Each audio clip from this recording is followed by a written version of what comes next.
सापडली संधी बरवी हे वेळ सापडली संधी साह्य झाली बुद्धी संचितासी येणे पंथे माझी चालिली पाऊले येणे पंथे माझी चालिली पाऊले दर्शन झाले संतापायी नाशिले दारिद्र्य दोषा झाला खंड नाशिले दारिद्र्य दोषा झाला खंड त्याची काळी पिंड पुनित झाला येणे पंथे माझी चालिली पाऊले येणे पंथे माझी चालिली पाऊले दर्शन झाले संतापायी तुका मने झाला अवघा व्यापार तुका मने झाला अवघा व्यापार आली एरधार फळासी येणे पंथे माझी चालिली पाऊले दर्शन झाले संतापायी विठ्ठला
समचरण सरोजं सान्द्रनीलाम्बुदाभं जघननिहितपाणिं मण्डनं मण्डनानां तरुण तुलसीमाला कंधरं कंजनेत्रं सदय धवलहासं विठ्ठलं चिन्तामणि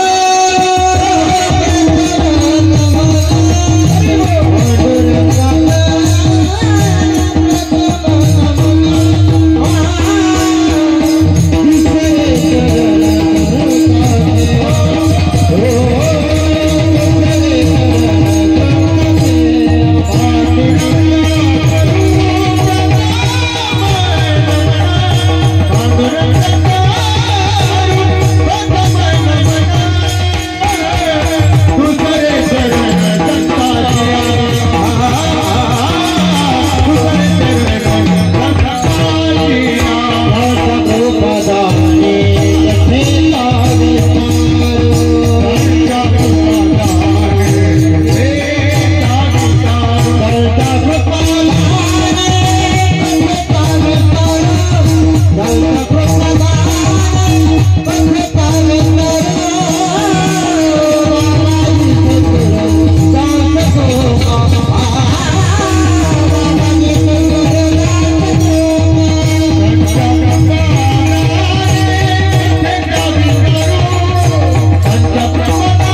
बरवी हे वेळ सापडली संधी, साह्य झाली बुद्धी संचिताशी। परमपूज्य श्री संत लक्ष्मणगिरीजी महाराज यांचा 26वा मूर्ती प्राण प्रतिष्ठा वर्धापन दिन महोत्सव समग्र माणकावासियांच्या द्वारे व पंचक्रोशीच्या सहकार्याने संपन्न होत आहे। या वर्षी संगीत शिवमहापुराण कथा व नामसंकीर्तन सोहळा, कथेचे प्रवक्ते हरिभक्तपरायण विनायक महाराज सातव फुली यांच्या वाणीतून आपण संगीत शिवपुराण कथा श्रवण केली। दररोज वेगवेगळ्या विद्वान संत महात्म्यांच्या वाणीतून कीर्तन श्रवण केली। त्याप्रमाणे या कार्यक्रमाची शोभा ज्या गोष्टीने वाढत असते, कार्यक्रमाची नस स्वर आणि ताल आहे। कीर्तन म्हटल्यानंतर स्वर असावा लागतो, ताल असावा लागतो। म्हणून आपल्या कार्यक्रमाला लाभलेले उत्तम गायक, ज्यांनी अतिशय सुंदर अशा प्रकारची तालबद्ध स्वरबद्ध चाल म्हटली, ते असे हरिभक्तपरायण माऊली महाराज खवणे आळंदी व हरिभक्तपरायण नामदेव महाराज आघाव आळंदी, दोन्हीही गायनाचार्यांनी अति छान अशा प्रकारचा प्रारंभ चांगला केला।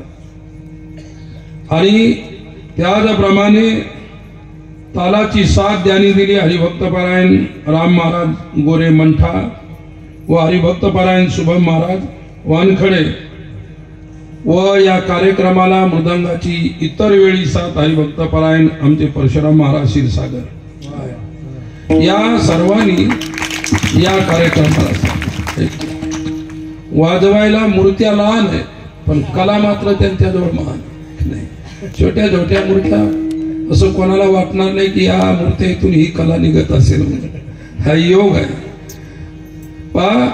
सकाळी आम्ही बारामतीला होतो आणि तिथे एकच पकावत होता, परंतु ते सुद्धा आळंदीला शिकलेले महाराज होते। इतका सुंदर पकवाज वाजवला, खूप छान।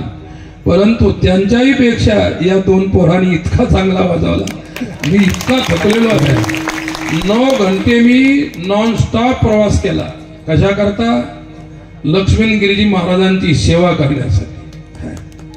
माझ्या ठिकाणी कोणी जरी असतं ते इथं कार्यक्रमाला येऊ शकलं नसतं, करून घ्या म्हटलं असतं, काय करायचं तुम्हाला।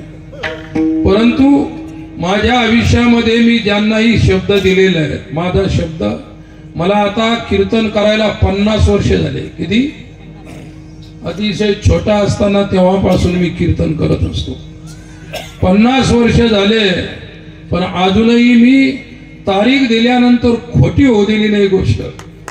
आणि आता मला पुष्कळ संत लोक आमच्या सोबतचे सांगतात, आता बाबा हे नियम बदलून टाका, काय आता चाटा मारायचं शिका।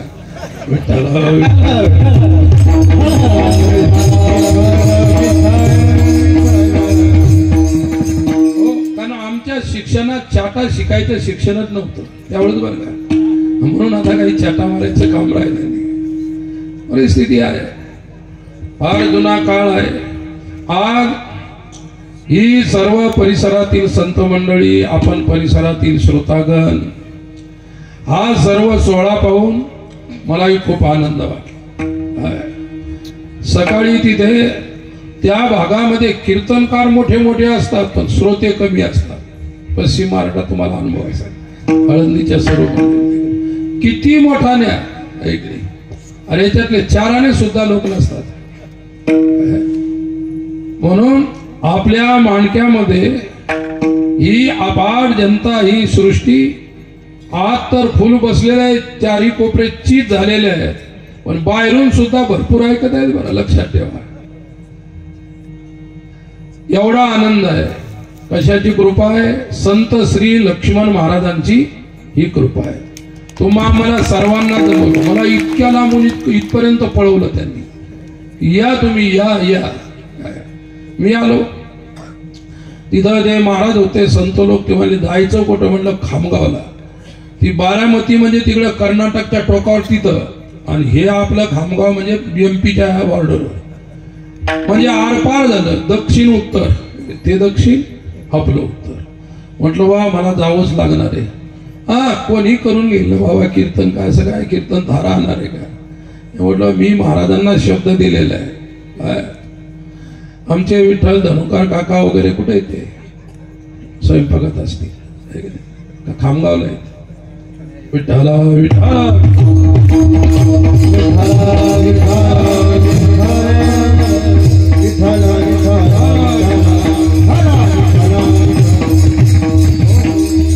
परशुराम होता, ते होते, सर्व मंडळी होती. मी सांगितलं मी फार दूर तारीख दिलेली आहे आणि मला उशीर होईल.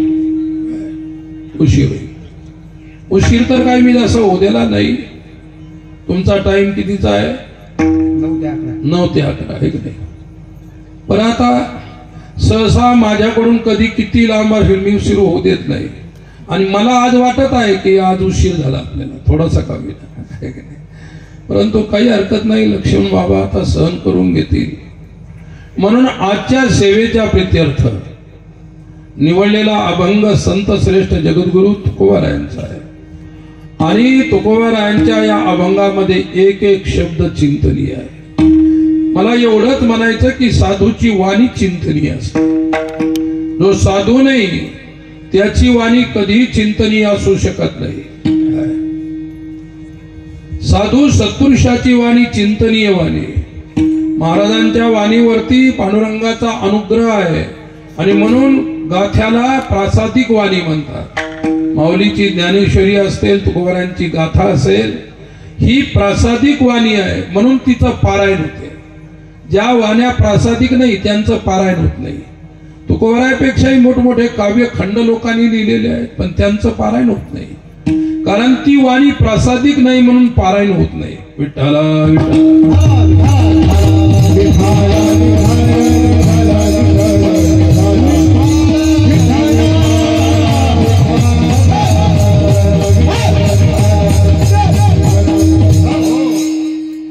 अभंगाचा सारांश एवढाच आहे.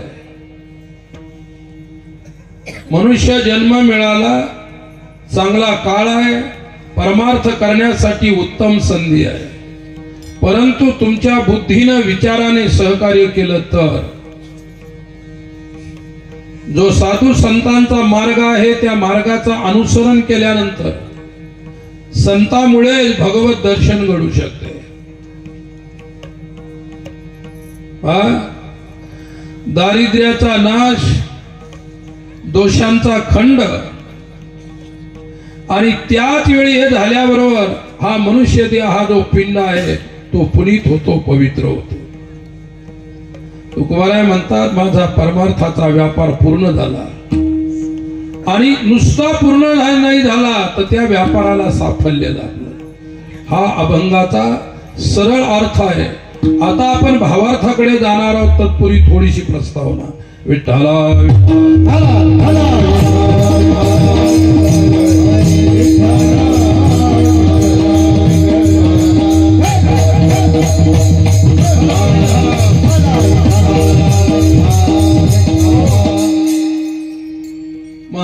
म्हटलेलं आहे.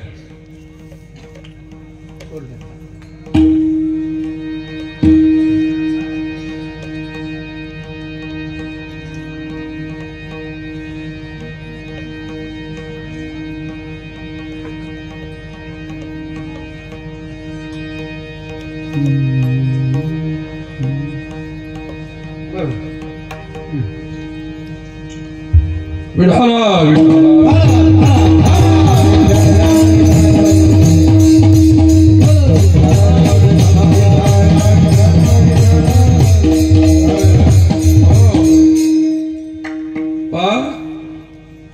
तुकोबाराय असं म्हणतात, बरवे झालो आलो या जन्मासी, बरवे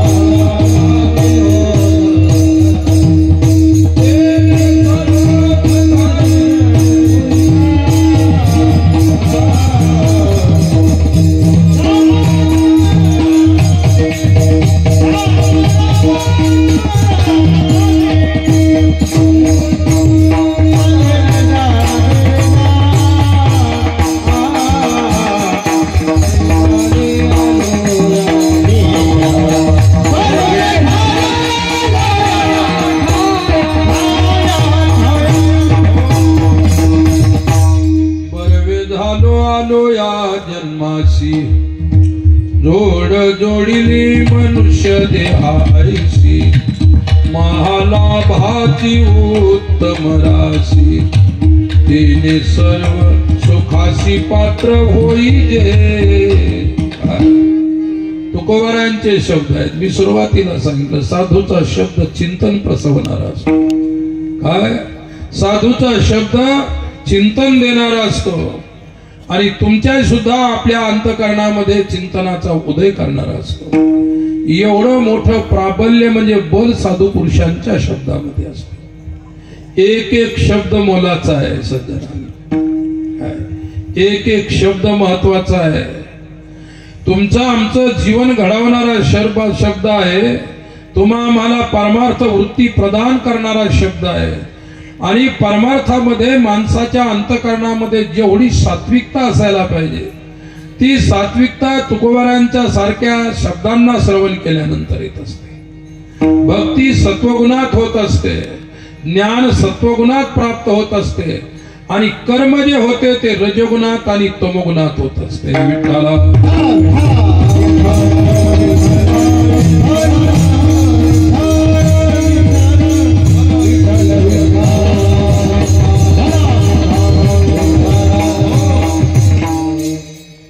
सत्वगुणात भक्ती होते. ज्ञान सत्वात संजायते ज्ञानम, सत्वगुणाने ज्ञान होत असते. साधना करायची म्हणजे काय करायचं? सत्वगुण वाढवायचा आणि सत्वगुण वाढल्यानंतर भक्तीच्या अंतरंगापर्यंत पोहोचता येतं आणि ज्ञानाची प्राप्ती होते. काय? भक्तीची या पोटी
भक्तीची या पोटी बोध काकडा ज्योती, पंचप्राण दिवे भावे ओवाळू आरती. भक्तीच्या पोटातूनच ज्ञानाचा उदय होत असतो. भक्ती ज्यावेळी भक्ती ही पराकाष्ठेला पोहोचत असते त्यावेळी ज्ञानाची प्राप्ती होत असते. म्हणून संपूर्ण भक्ती झाल्याशिवाय ज्ञान प्राप्ती होत नाही. भक्तीनं अंतःकरण सात्विक होतं आणि सात्विक अंतःकरण झाल्यानंतर बोध प्राप्तीची जिज्ञासा होत असते आणि बोध प्राप्तीची जिज्ञासा झाल्यानंतरच कोणीतरी संत सत्पुरुष सद्गुरू आपल्याला बोध देत असतो. विठ्ठला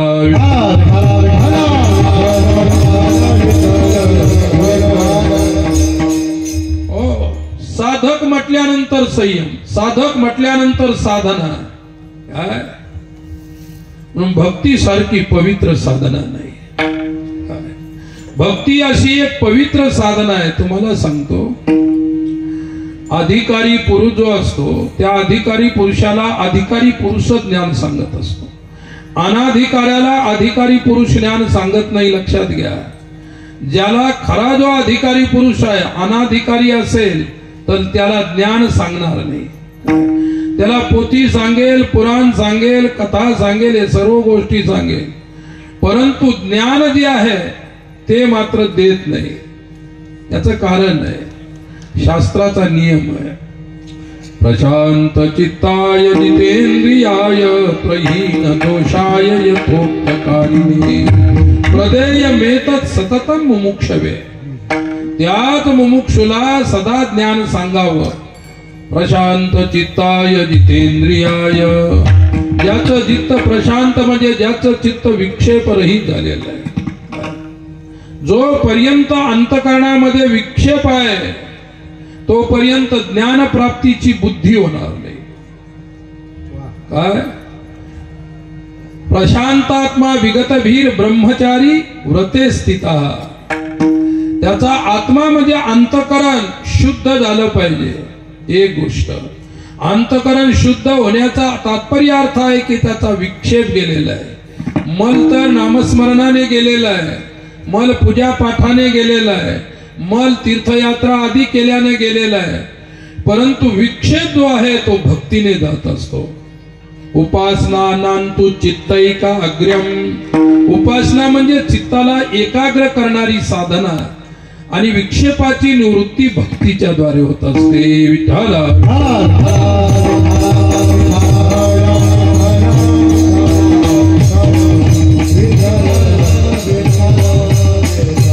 आणि वर्तमान युगामध्ये माणसं एवढी चंचल आहे. लक्षात ठेवा, कलियुगाचा प्रभाव आहे. माणसाच्या अंतःकरणामध्ये विक्षेप वाढलेला आहे. कारण माणसाकडून साधना होत नाही म्हणून विक्षेप वाढलेला आहे. काशीला शिकत असताना माझा सहपाठी होता. चांगलं चालू होतं, पाठ चालू होते, सर्व होतं. आम्ही सुद्धा पाठ सांगायचो दुसऱ्याला. तोही विद्वान होता. एक दिवस पता नाही त्याला काय विक्षेप झाला. तो म्हणे मी आता सर्व सोडून देतो. मला काही शिकायचं नाही, शिकवायचं नाही, पोथी वाचायची नाही, पुराण वाचायचं नाही, काहीच नाही. सर्वस्वाचा त्याग करायचा. म्हटलं आनंदाची गोष्ट आहे, तुला त्याग करायची इच्छा होते तरी कोणाला होत नाही, तुला व्हायला लागली चांगली गोष्ट आहे. आणि आम्ही दोघं नेहमी सोबत आहे, शिकणारे, पाठाला जाणारे. आणि त्यांनी मला सांगितलं, मी तुला आता सांगून ठेवतो, आता एकदा का मी गंगेच्या पलीकडे गेलो तर तुझा आणि माझा काही संबंध नाही. आपण किती मित्र दोस्त असलो तरी तू मला पत्र लिहायचं नाही, मी तुला पत्र लिहिणार नाही. अरे म्हटलं, तू गेल्यानंतर तुझा पत्ताच मला माहित राहणार नाही तर मी पत्र काय लिहिणार. आणि त्या काळात मोबाईल नव्हते. काय साधना करा पण मोबाईल जवळ ठेवून साधना करू नका, काहीच होणार नाही तुमचं. सर्वात मोठा वर्तमान काळाचा विक्षेप मोबाईल आहे. विठ्ठला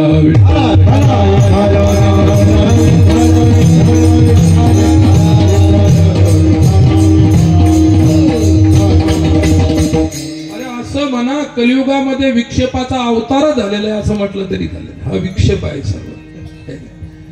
आता ज्याला त्या ठिकाणी विक्षेप होत असेल नसेल तर ती आनंदाची गोष्ट आहे. त्याचा सदुपयोग करत असेल तर. परिस्थिती अशी आहे की नाही. गाथा पाठ करायचं काम नाही, ज्ञानेश्वरी पाठ करायचं काम नाही, असं पाहिलं की झालं अभंग. किती सोपं आहे. आमच्या काळामध्ये ते अभंग पाठ करा, मालिका पाठ करा, ओव्या पाठ करा. आता पाठ करायचं कामच नाही. पुष्कळ कथाकार सुद्धा असं त्या ठिकाणी त्या पुढे ठेवतात, त्याच्यामध्ये सर्व दिसतं, ते वाचतं, ते लोकांना सांगतात. अभ्यास करायचं काम राहिलं का? आणि अभ्यास करायचं काम राहिलं म्हणजे डोक्यात राहिलेले नाही. लक्षात ठेवा, डोक्याचा सदुपयोग ज्याच्यासाठी आहे सर्व समाप्त झालं. काळाचा प्रभाव. मी कोणालाही दोष देत नाही. विठ्ठला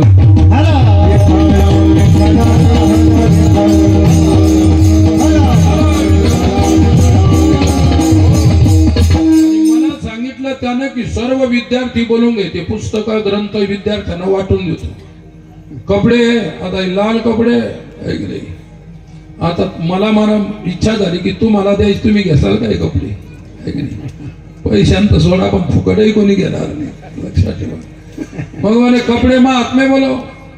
मी बोलवले काही महात्मे, काही विद्यार्थी बोलवले. आणि ती जुना काळ, ती गोष्ट आहे जवळजवळ 1977 सालची. किती वर्ष झाले पहा आता. 1977 सालची गोष्ट. काशीच्या तिथं. आणि त्यानं सांगितलं होतं सर्वच वाटून द्यायचं. मला काय हरकत नाही, दे वाटून. बोलवले. आणि फुकट मिळत असेल तर आपल्या आपला देशाचा 1 नंबर आहे फुकट घ्यायला. फुकट काही म्हणून द्या, पहिली लाईन भारताची राहील. विठ्ठल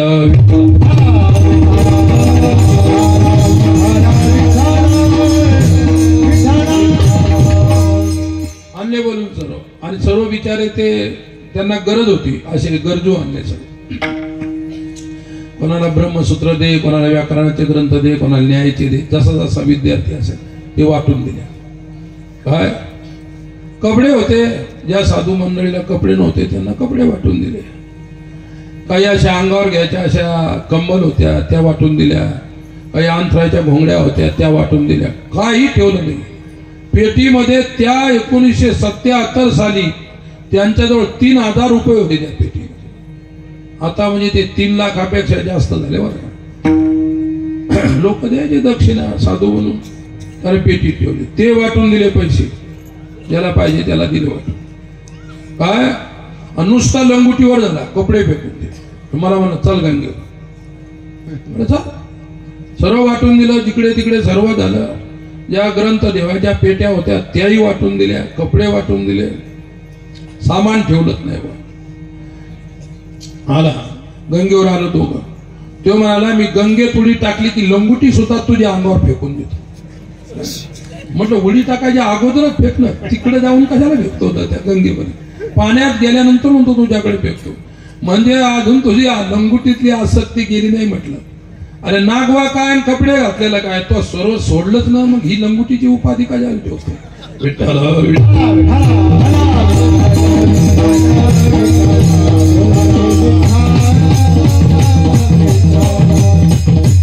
पायऱ्या उतरल्या, कमरा एवढा पाण्यात गेला, थोड्याशा पोट्या एवढा, आणि जी लंगुटी फेकली माझ्या अंगावर. अरे म्हटलं गंगेत फेकती माझ्या अंगावर कशाला फेकतो लंगुटी? घेत जातो. आणि पुन्हा लक्षात ठेव, शेवटचं सांगतो, संबंध सुटला, तू पत्र पाठवायचं नाही, मी पाठवायचं नाही. काय हरकत नाही. काय गेला तो मला सोडून. आणि मला काही त्याची आसक्ती नव्हती, कारण तो काय माझा बालपणचा मित्र नव्हता किंवा काही माझा संबंध नव्हता. मध्यंतरी झालेला संबंध आहे की नाही. सृष्टी उत्पत्तीच्या अगोदरही तुमचा जगाशी संबंध नव्हता, सृष्टीच्या अंत झाल्यानंतर जगात संबंध नाही. ज्यावेळी तुम्ही उत्पन्न झाले आणि सृष्टीचा उदय झाला तेव्हापासून आपला एकमेकाचा संबंध आला. काय नंतर कोणाची संबंध आहे? अगोदर काय माहित होतं कोण होतं म्हणून. मध्यंतरी हा सृष्टीमध्ये प्रत्यय आल्यानंतर उदय आल्यानंतर हा संबंध सर्वांचा घडला.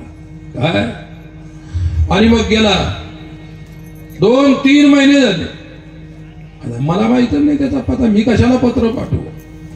त्याच पत्र आलं एक दिवस तिकडून, नकाशा काढून आला. त्याचं पत्र आलं की असं असं यायचं, इथून इथं गाडी मिळते, तिथून तिथं मिळते, आणि मग डोंगराच्या काठावरती एक पाटी आहे, तिथं उतरायचं, आणि तिथून मग बरोबर मी तिथं आहे तिथं येता येतं. कोणाला विचारायचं गुराख्याला. बर मला वाटलं बा आता 3 महिन्यानंतर पत्र दिलं. अगोदर इतका त्याग धाडला मला, मी सुद्धा घाबरलो. म्हणलं ठीक आहे, गेलो त्याच्यात इथपर्यंत. आणि असा नाला होता, त्या नाल्यामध्ये दगडाची पाड रचू लागला. असे दगड होते पडलेले चांगली, इथून तर त्या कॅमेऱ्यापर्यंत इतकं लंब ती पाड कमरा एवढी रचू लागला. आणि मी जायचो, त्याचं रचणं संपलं, ती पाड भिंत दगडाची. आणि मग एक एक दगड काढून फेकू लागला खाली, असं त्याच्यावरती त्या पाळी. आणि तेवढ्यामध्ये मी जवळ जाऊन टाळी वाजवली. काय मग केला, राम राम श्याम श्याम. हमने भैया क्या बात है, पत्थर की दीवार खड़ी कर दी और आप पत्थर की दीवार फेक रहे हुए. तो मग काय करू, मला इथं काहीच करू म्हणून नाही राहिलं. म्हणून मी दिवसभर दगड रचतो, संध्याकाळी काढून फेकतो. ही साधन आहे का दगड फेकायची?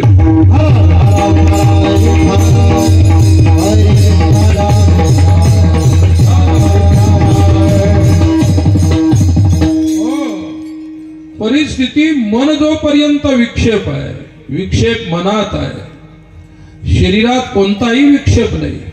विक्षेप तुलाच नसतो, चैतन्याच्या संबंधाने असणारं जे सूक्ष्म शरीर आहे त्या चेतन शरीरामध्ये विक्षेप निर्माण होतो. अंतकरण जड आहे, वेदांत सांगतो अंतकरण जड आहे. जे मन आहे ते सुद्धा जड आहे, अंतकरणाचे विषय सुद्धा जड आहे. लक्षात ठेवा, अंतकरण जड आहे, अंतकरणाचे विषय जड आहे. इंद्रिय जड आहेत, इंद्रियाचे विषय जड आहेत. फक्त ज्याच्या आश्रयाने राहतं ते चैतन्य मात्र चेतन आहे. आत्मा चेतन आहे. आत्मा अधिष्ठानावरती भासणारं हे शरीर आहे, हे जग आहे, हे सर्व गोष्टी आहेत. म्हणून भासमान वस्तू मिथ्या आहे, पण ज्याच्यावरती भासतं ते अधिष्ठान सत्य आहे. मग ज्ञान अधिष्ठानाला पकडत असते. आद्यस्थानी अधिष्ठान दोन गोष्टी असतात. ज्ञान जी आहे अधिष्ठानाला पकडते, आद्यस्थाला सोडून देत असते. कारण आद्यस्थ मिथ्या आहे म्हणून आद्यस्थाची निवृत्ती करावी लागते. आणि अधिष्ठान चेतन जे आहे ते आपलं स्वरूप आहे म्हणून त्याची अनुभूती करावी लागत असते. लक्षात घ्या. विठ्ठला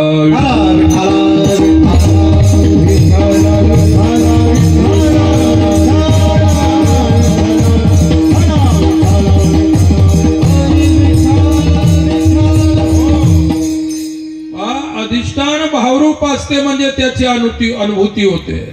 आद्यस्थ अभाव स्वरूप असते, ते दृश्यमान दिसते, दृश्याच्या रूपात दिसते, पण ते खोटं असते. मग खोट्याची अनुभूती होत नाही, खोट्याची प्रतीती होत असते आणि सत्याची अनुभूती होत असते. विठ्ठला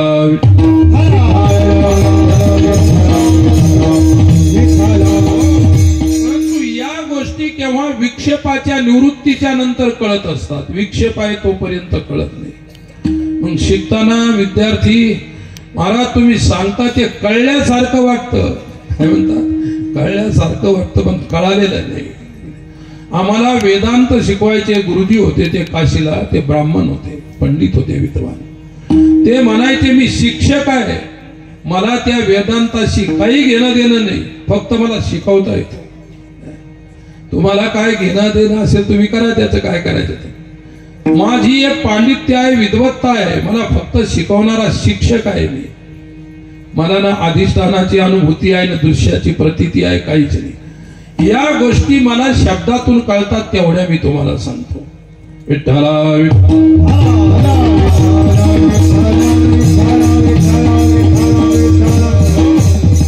आणि म्हणून विक्षेप आहे म्हणून ज्ञान नाही, विक्षेप आहे म्हणून अज्ञान आहे. या गोष्टी आणि किती माणसामध्ये विक्षेप आहे पहा. माणूस किती चंचल आहे. विक्षेप मध्ये चांचल्य.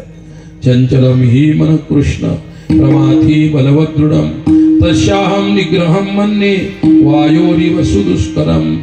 एवढं चंचल मन आहे. दुसरं उदाहरण सांगतो, आपल्याला अभंगामध्ये प्रवेश करायचा आहे. विठ्ठला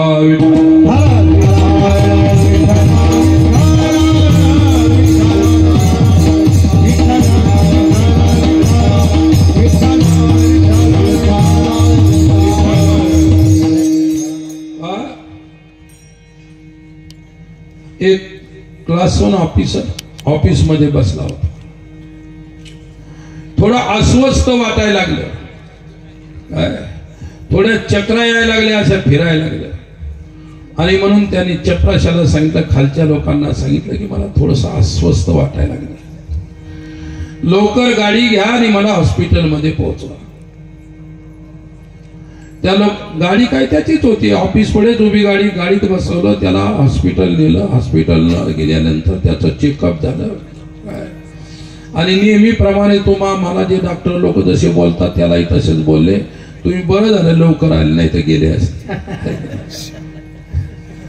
म्हटलं त्याने, हे पहा बरं झालं, आता मी तुमची ट्रीटमेंट करतो, परंतु तुमची तब्येत पूर्ण स्वस्थ होईल असं नाही सांगत, तुम्हाला कधी धोका होऊ शकतो. ऑफिसरने विचारलं, डॉक्टर साहब क्या धोका हो सकता है? सांगितलं, तुम्हाला भविष्यामध्ये केव्हाही पॅरालिसिस होऊ शकतो. आता औषधी दिली मी, पण तुम्ही सावध राहायचं, औषधी कंटिन्यू व्यवस्थित घ्यायची. मरणाच्या भीतीनं कोण गोळ्या घेत नाही. एकाला 4-4 गोळ्या, एक माणूस भेटला 18 गोळ्या खातो रोज. किती? अरे बापरे, काय पहिलवान आहे. विठ्ठला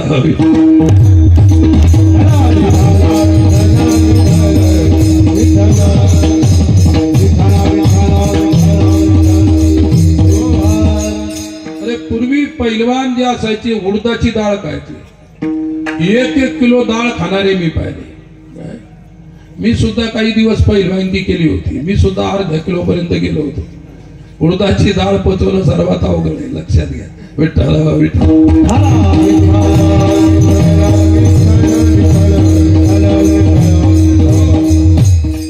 1 किलो दूध प्यायचं, 1 लिटर दूध आणि अर्धी ते खायची, पचायचं. ते व्यायाम कसा करायचा आहे की नाही? तुमचा वरून टाकली की डायरेक्टच होईल, पण तुमच्या ताकद राहिली शरीराला. विठ्ठल विठ्ठल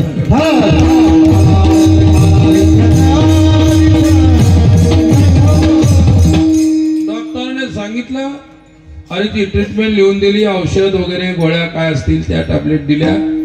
आणि चपराने लक्षात ठेव, काय नोकरीत जास्त लक्ष न देऊ, लक्ष माझ्याकडे दे. त्याचा तो चपराशी होता कालचा, एक नाही. आणि घरी आल्यानंतर बाई साहेबांना सांगितलं, घरी आल्यानंतर तू लक्ष द्यायचं, ऑफिस मध्ये हा चपराशी माझ्याकडे लक्ष देईल. हो तुम्हाला झालं काय? चांगलं बोलून राहिले तुम्ही. नाही, डॉक्टरने धोका सांगितला, कधीही पॅरालिसिस होऊ शकतो. त्याने डॉक्टरला त्याच वेळी विचारलं की पॅरालिसिस म्हणजे काय असतं डॉक्टर साहेब? ते म्हणाले, एक हात असा लुळा पडला आणि एक पाय निष्क्रिय झाला समजा, असा ढिल्ला पडला की समजायचं पॅरालिसिस झाला. इथून पाय गेला, इथून हात गेला की तुम्ही वाकला की समजा झालाच, हे समजायचं. आणि तो ऑफिसर खूप ध्यान द्यायचा.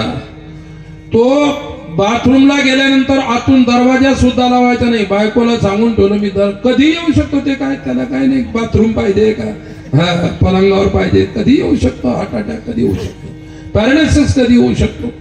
बाई म्हणाली, तुम्ही काय दरवाजा लावून हे करा. तो म्हणा 15 मिनिट शिल्लक झाली की डायरेक्ट बाथरूमात प्रवेश करायचा, मला तपास पाहूनच घ्यायचं झालं का नाही. एक दिवस काय झालं, आता त्याला झालं काहीच नाही. तो त्या ठिकाणी सावधान होता, सर्व औषध पाणी घ्यायचा. आणि एक दिवस ऑफिस मधून यायला उशीर झाला आणि दुसऱ्या दिवशी ऑफिसला लवकर पोहोचायचं होतं.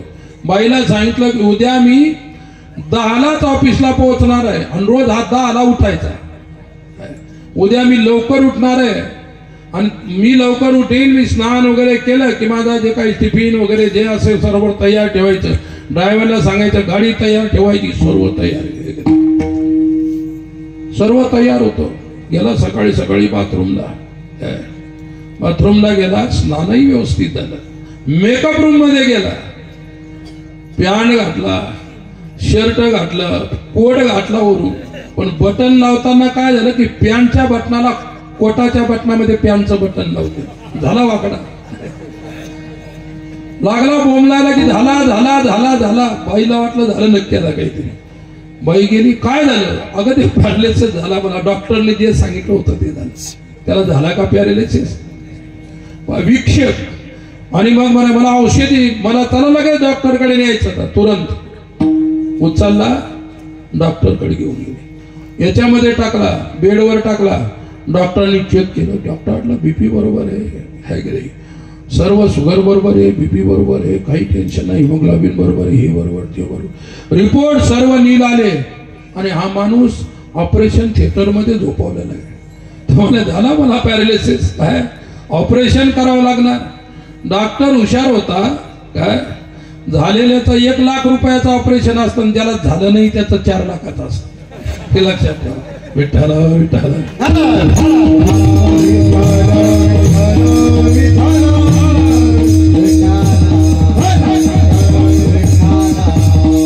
चुकीचं बटन चुकीच्या ठिकाणी लागल्यानंतर बरोबर असा कोणाच झाला, बाणासारखा झाला, तसाच तिथं झोपवला असा.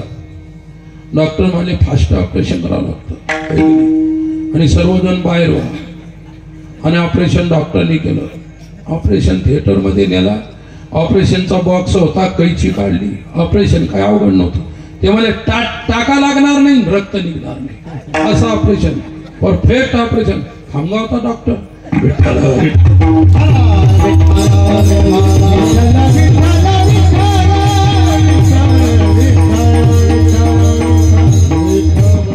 आपल्या कीर्तनातला डॉक्टर नाही, कीर्तनात सुद्धा डॉक्टर बसलेले, लक्षात ठेवा. तर मला काय म्हणायचं, कैची घेतली, नुसता बटन जे होतं त्याचा धागा कापला, नुसता फाटकन पडले पाय पुढे, लंबा लचक पडला, असा झालं ऑपरेशन. बाईला सांगून ठेवलं होतं किती पैसे लागू दे पण ऑपरेशन सक्सेस झालं पाहिजे. डॉक्टरला ऑपरेशन 100% काय 125% सक्सेस झालं. काय नुसता बटनाचा धागा कापला, बरोबर झालं सर. तज्ञाने उचलून किती रुपये द्यावे लागले, 4 लाख रुपये. कशाचे? बटनाचा नुसता धागा कापायचे 4 लाख रुपये द्यावे. अरे वर्तमान काळात हे चालू आहे, कोण काय कापता आपल्या शहरामध्ये आपल्यालाही काही माहित नाही, पैसे जायला लागले. परवा एका आमच्या भक्ताच्या चंद्रपूरला ऑपरेशन झालं, 36 लाख रुपये लागले. हैदराबादला झालं 36 लाख रुपये. कंपनीनं दिले त्या ठिकाणी 25 लाख, बाकी घरून 10 लाख टाकावं लागले. विठ्ठला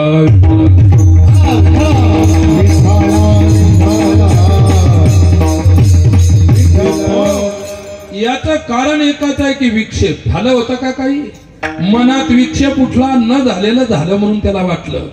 हेच आहे, जे झालं नाही ते विक्षेपानं झालं असं वाटतं. नव्हे तेची कैसे झाले,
प्रवासामुळे माझं शरीर दगलेलं आहे. हे आवाज होय तोही बसलेला आहे, करतोय प्रयत्न म्हणायचं. काय आम्ही जुने वारकरी लोक आहोत, लक्षात. आमच्या जवळ सर्व खजिना जुना आहे, नवा नाही आमच्या जवळ, बरं का. आणि जे नवा आहे त्याला काय आम्ही एवढी किंमत देत नाही, लक्षात ठेवा. आमच्या पूर्वजांनी जे साधनेतून निर्माण केलं, जे तपश्चर्येतून निर्माण केलं, तेवढंच आम्हाला मान्य आहे. ते संत जोग महाराज असतील, मामासाहेब असतील, अण्णा गुरुजी असतील, साखरे महाराज असतील, हे सर्व पूर्व संतांनी जे आपल्या वारकरी संप्रदायाला दिलं, आहे की नाही. आता जी कीर्तन होतात ते संस्थेत शिकवलेले आहे का? ते संस्थेत शिकवलेलं आहे का? मग संस्थेचा काय दोष आहे? संस्थेत जे शिकवलं नाही ते कोणी सांगत असेल तो सांगणाराचा दोष आहे. आमच्या गुरुजनांनी ह्या भानगडी आम्हाला शिकवल्या नाही, आजचे गुरुजन तुम्हाला ते शिकवत नाही. विठ्ठला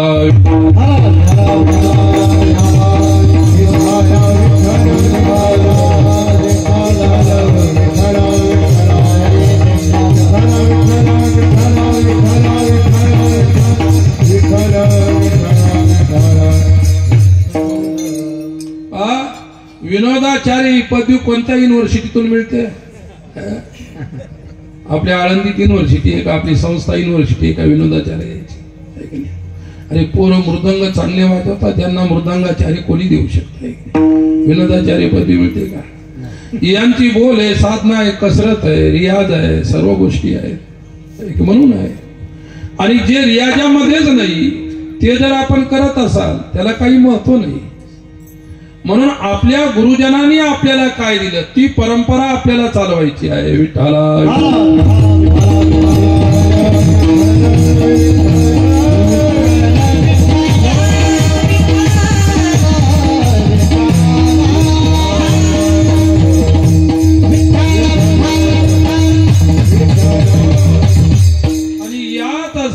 तुकोबाराय म्हणतात, परमेश्वरानं किती चांगलं त्या ठिकाणी, किती चांगली वेळ, किती चांगली संधी दिली अभंगाच्या प्रथमच्या.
सापडली संधी, साह्य झाली बुद्धी संचितासी. तुकोबाराय सांगतात पहिल्या चरणामध्ये काय, बरवी हे वेळ. वेळ बरवी म्हणजे चांगली. जीवनामध्ये ज्यावेळी चांगली वेळ येते, चांगला काळ येतो आणि चांगली करण्याची संधी येत असते. जीवन मनुष्याचं मिळालं आणि परमार्थ करण्यासाठी भगवत कृपा लाभली, त्याच्यासाठी वेळ बरवी आहे. आणि परमार्थ करण्याची, भक्ती करण्याची, ज्ञान प्राप्त करण्याची संधी मिळाली.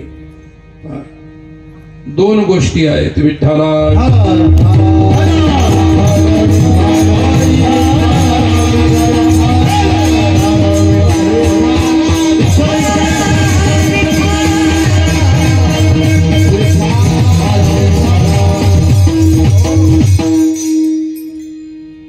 अनंत जन्म आपले झाले. भगवान गीतेमध्ये म्हणतात, बहुनी मे व्यतीतानी जन्मानी तवच्या अर्जुन. अर्जुन, तुझे आणि माझ्या अनेक जन्म असे व्यतीत झाले. आकर 4,14,000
कर 4,84,00,000 यही भ्रमत यह जीव अविनाशी फिरत सदा माया कर भेला काल कर्म स्वभाव सब घेरा. स्वामी तुळशीदासजी सांगतात 84 लक्ष योनी आपण भोगून आलो आणि आता मात्र मनुष्य देहाचा लाभ झालेला आहे. आता मनुष्य देहासारखा भक्ती करण्यासाठी ज्ञान प्राप्तीचा देह मिळाला. काय आणि हे ज्ञान नाही कोठे कोणत्या योनीमध्ये नाही. विठ्ठला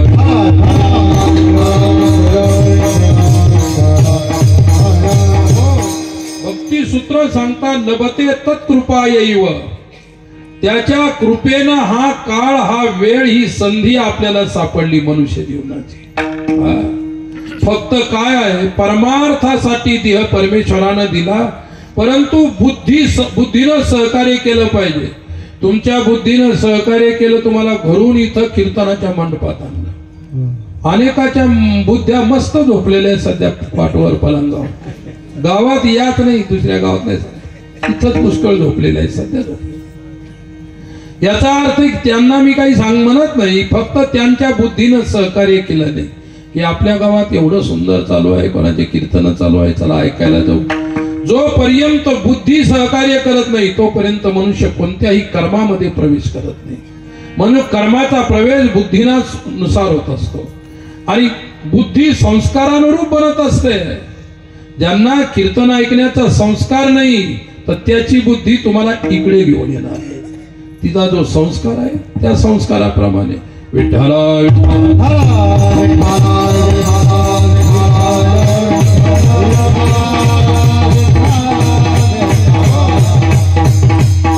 बुद्धी कशी खतरनाक आहे.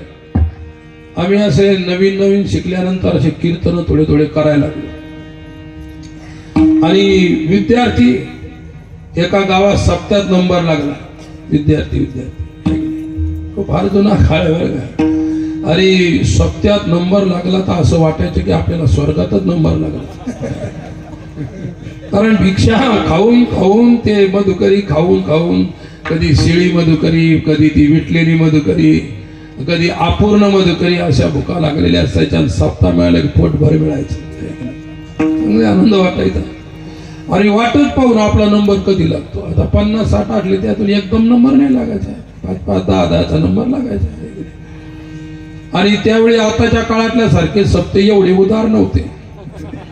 काय सप्ते उदार नव्हते पण परमार्थ उदार होता.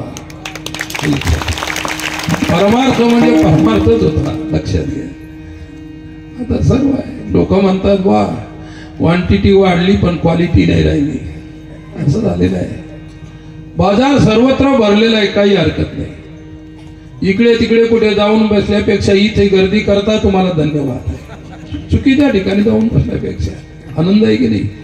आता मला सांगायचं आरामचा नंबर लागला बा. 7 जणांचा नंबर लागला. 7 जणांचा नंबर लागला आणि एकच माणूस सप्ताह करत होता. तो एकच व्यक्ती होता आणि तो राशनचा दुकानदार होता. आमच्या बरोबर सुद्धा आहे. आणि इतका चिकट होता कंजूस. आणि मग काय केलं की ते दुकानातले जे खराब तांदूळ तेच भटकायचे त्याचाच भात आम्हाला रोज. ते भाताच्या तिकडच्या भागातली गोष्ट आहे पश्चिम महाराष्ट्र. आणि ते काय करायचं छोट्या छोट्या त्या कलईच्या पांढऱ्या जर्मलच्या वाट्यानं छोट्या छोट्या वाट्यानं त्याच्यात ते नुसतं मिरच्याचं पाणी त्याचं नाव सांबर आणि ते ओतायचं त्याच्यामध्ये. आता कोणी आमचे मराठवाड्यातले कोणी विदर्भातले इतकं लाल तिखट आपल्या इकडचं नाही खात कोणी. विठ्ठला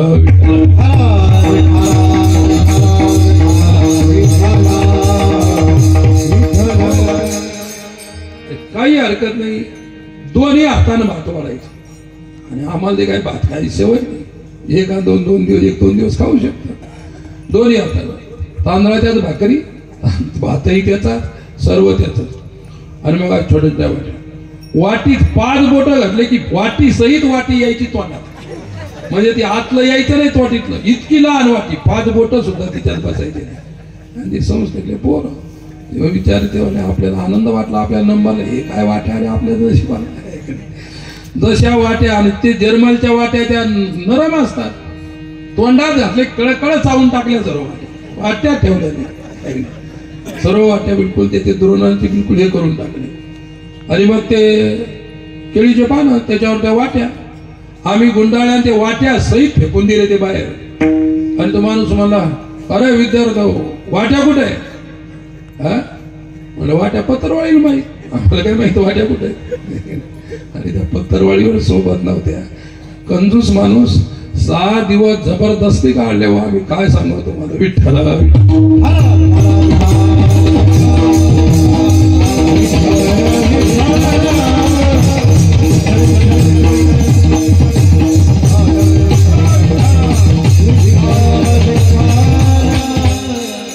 उदाहरण याच्यासाठी सांगत होतो, शेवटच्या दिवशी बुंदी केली, त्यानं नाही केली, गावातल्याला कोणाला तरी वैराग्य झालं की या सप्तेने पोर हे विचारे आलेले, यांच्यासाठी बुंदी करू, रोज रोज भात खाऊ. आणि आमचे पोरं सांगायचे की आम्हाला कंटाळा होते भात आणि ते सांबर खाऊन खाऊन, काहीतरी गोड भाजी हे ते पोळ्या भाकर. मग केली बुंदी. आणि मग झालं कीर्तन शेवटचा. आज असं माझं कीर्तन आहे शेवटच्या रात्रीचं, तसं शेवटच्या रात्रीचं कीर्तन. मग लोक थोडे जे वाढले, त्या काळात काही इतके लोक थोडे कीर्तन येत होते, 15, 20, 25, 5-25 बाया, 10-12 माणसं, म्हणजे खूप वाटायचे हे की नाही. आणि आम्हाला सुद्धा कीर्तन आठलं की असं वाटायचं बापरे आपल्या कीर्तनाला लोक भरपूर आले हे की नाही. आणि शेवटी मग ते लोक कमी वाटायला लागले. आता असं वाटायला लागलं की लोकच नको, कीर्तनही नको, मस्त राहायचं आपलं. हाय गर्दी झाली कीर्तनात. मला हे नाही म्हणायचे की रिकाम्या लोकांची गर्दी झाली म्हणून, असतील त्या रिकामे काही. तर परिस्थिती अशी आहे, बुंदी घाली वा. आणि एकादशीचे रात्र, शेवटची रात्र, दुसऱ्या द्वादशीला काल्याचं कीर्तन. आणि मग आमच्या 4 जणांचा नंबर बुंदीच्या खोलीत लागला कीर्तन झाल्यावर का. आणि बाकीचे जे जास्त थोडे चिंचल पोर होते त्यांना दुसऱ्या खोलीत लागला. आम्ही इतकं एकमेकाला भाग्यशाली समजू लागलो, नंबरच लागला नुसता. झोपायला जागा झोपा म्हणजे बुंदी. महाराज लोक आहेत, त्याला काही अविश्वास करायचं कामच नाही. विठ्ठला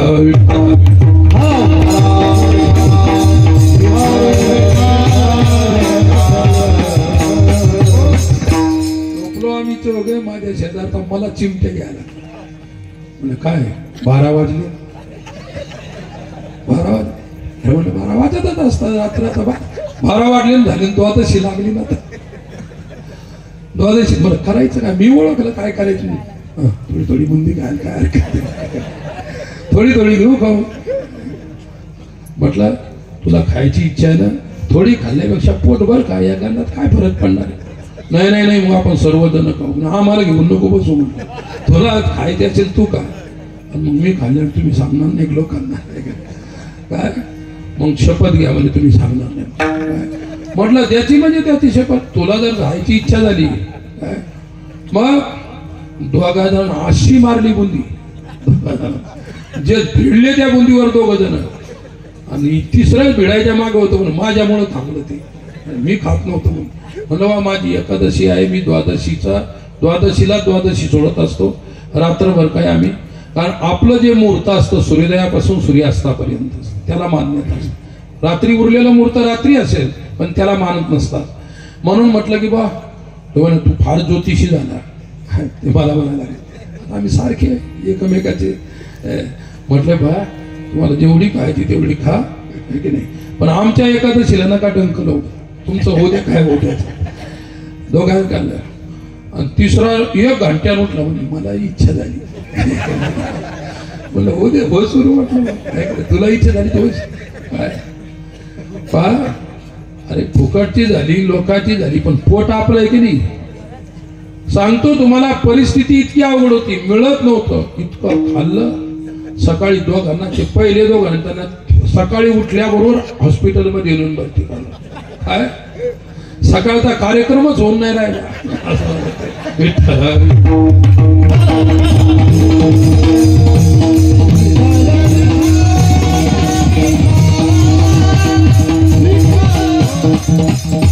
दोन्ही कार्यक्रम बाप. मला इतकी भीती निर्माण झाली. हनुमानाकडे गेलो ते सर्वांचे सांभाळायचं. म्हटलं वा काहीच्या काही झालं तर डॉक्टरकडे गेलं. डॉक्टरला सांगितलं डॉक्टर साहेब काही तर होणार नाही. ते म्हणाले काहीच्या काही नाही होणार पण काही ना काही होणारच. ते जुन्या काळात आता पुष्कळ औषधी निघाली पण एनिमा करायची एनिमा लावा. डॉक्टर बाजूला व्हायच्या अगोदर सर्व बुंदी डॉक्टरच्या डॉक्टर बाथरूम मध्ये त्यांचे फोटो मात्र निघाले.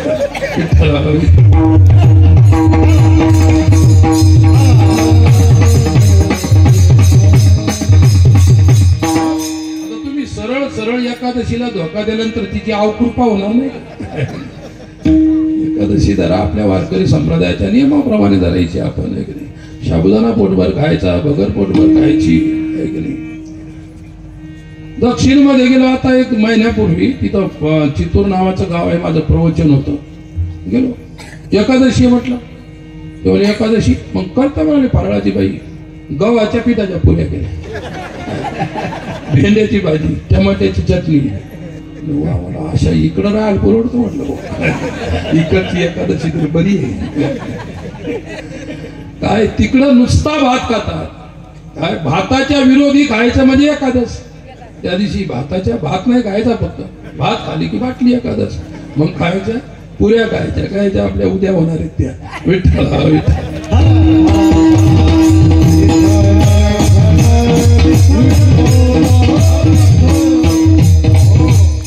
आता सापडली वेळ.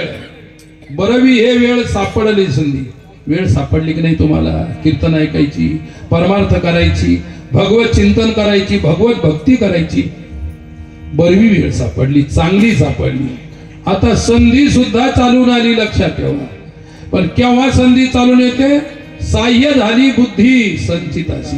याचे संचित शब्दाचा अर्थ प्रारब्ध आहे. विठ्ठल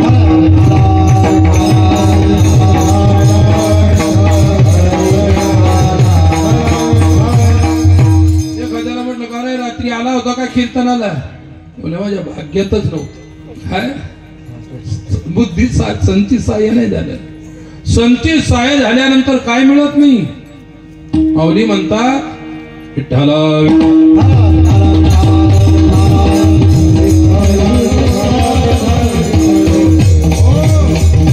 भाग्याचे निवडसे उद्यमाचे निविसे संपत्ती जात पैसे घरी गे.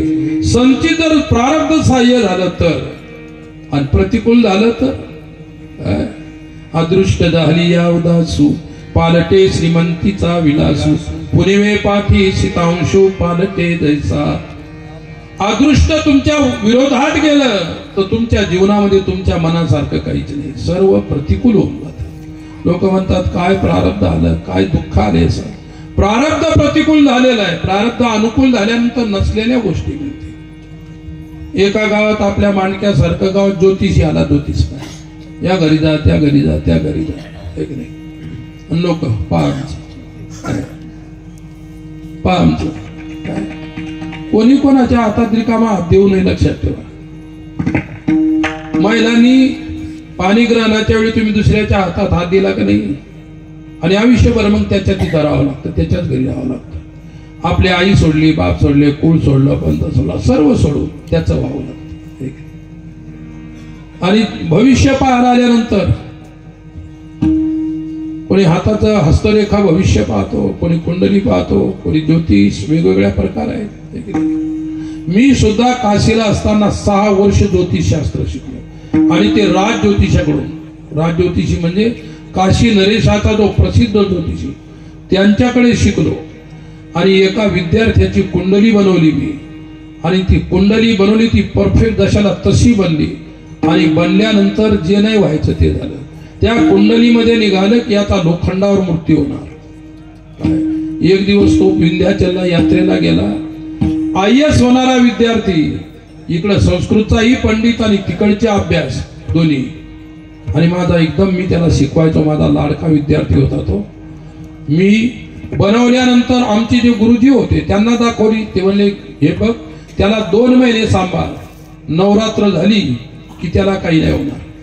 मी त्याला इतकं सांभाळलं. पण मित्र दोस्ताबरोबर तो गेला देवीच्या दर्शनाला. ट्रेननं गेला. ट्रेन कशाची? लोखंडाची. मी त्याला जोपर्यंत याच्यातून वाचवलं, लोखंडाशी संबंध नाही होता त्याला जास्त.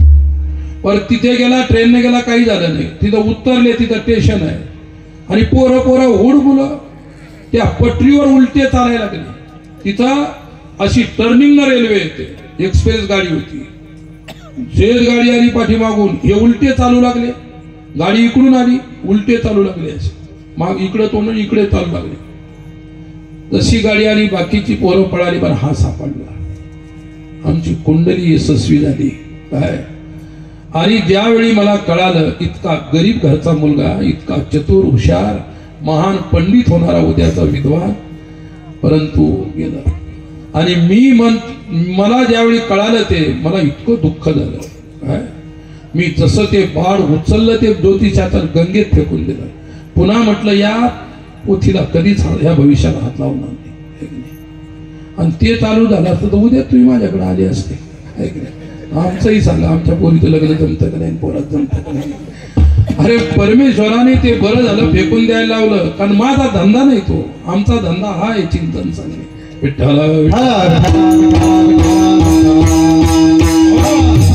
समाजाला भक्ती मार्गाकडे, ज्ञान मार्गाकडे, परमार्थाकडे, धर्म आणि संस्कृतीकडे घेऊन जाणे हा आमचा धंदा आहे. दुसरा आम्हाला काही नाही करायचं. हेची आम्हा करणे काम बीज वाढवावे.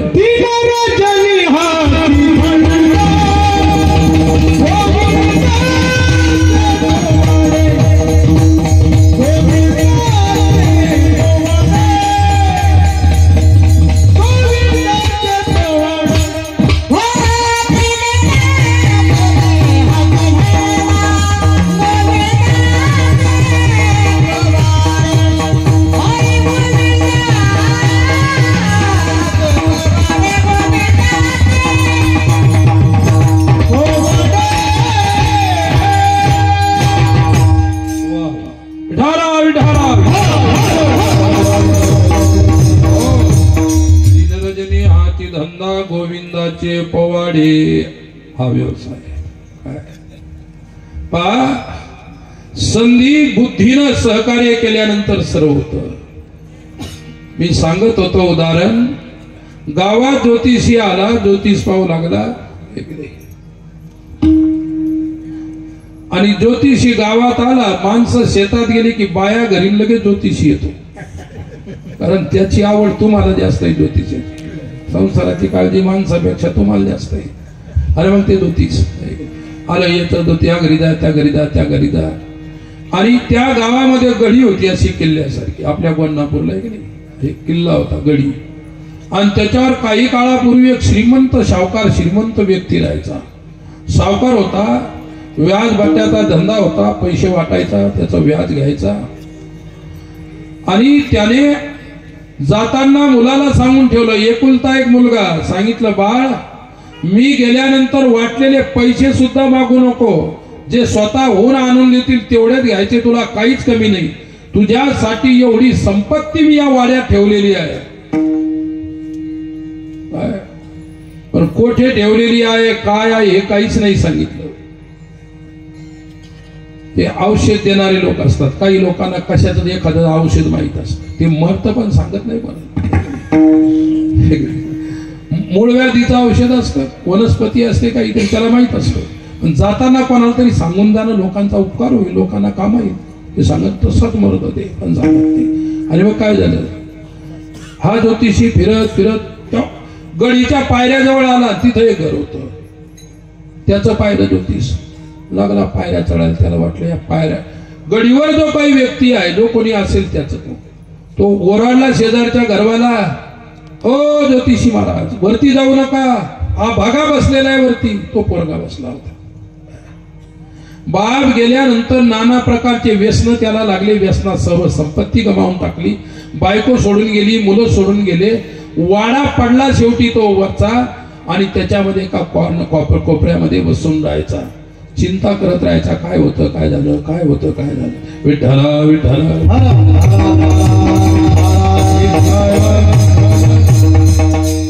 तेव्हा कळतं सर्व खलास झाल्यानंतर. दारू प्यायच्या अगोदर काय होतं, आता दारू प्यायल्यानंतर काय झालं, दारू प्यायच्या अगोदर काय होतं, अगोदर खाता काय झालं, आता चिंता करून काय. अब पछतावे का होत है जब चिड़िया चुग गई खेत.